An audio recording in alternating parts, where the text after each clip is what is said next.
സെൻസെക്സിന് 27% വളർച്ചയെന്ന് Morgan Stanley. ബുൾറൺ ഉണ്ടായാൽ 2026 1,07,000 നിലവാരത്തിലെത്തും.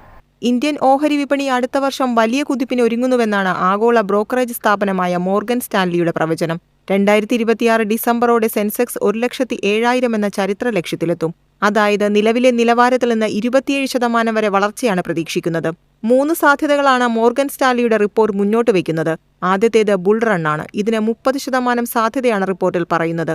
Crude oil വില ബാരലിന് $65 താഴെ തുടരുന്നത്, താരിഫ് നയത്തിൽ ഇന്ത്യക്ക് അനുകൂലമായ മാറ്റം, തുടർച്ചയായ സാമ്പത്തിക ഉത്തേജന നയങ്ങൾ എന്നിവയായിരിക്കും ബുൾ റണ്ണിനെ പിന്തുണയ്ക്കുക. രണ്ടാമത്തേത് ബേസ് കേസാണ്. ഈ സാഹചര്യത്തിൽ സെൻസെക്സിന്റെ ലക്ഷ്യം 95,000 നിലവാരത്തിലെത്തുമെന്നാണ് മോർഗൻ സ്റ്റാൻലിയുടെ പ്രവചനം.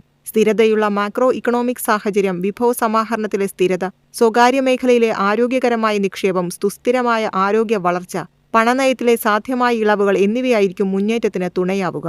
ഇത്തരമൊരു വിപണി സാഹചര്യത്തിന് 50% സാധ്യതയാണ് പ്രവചിക്കുന്നത്. ക്രൂഡ് ഓയിൽ വില $100 മുകളിലേക്ക് കുതിക്കുകയോ ആഗോളതലത്തിൽ പണനയം കടുപ്പിക്കുന്നതോ വിദേശ ഡിമാൻഡ് കുറയുന്നതും ഒരു ബിയർ സാഹചര്യത്തിലേക്ക് നയിക്കാം. അങ്ങനെയെങ്കിൽ 76,000 നിലവാരത്തിലേക്ക് ഇടിയാമെന്നും റിപ്പോർട്ടിൽ പറയുന്നു. News desk, MyFin TV.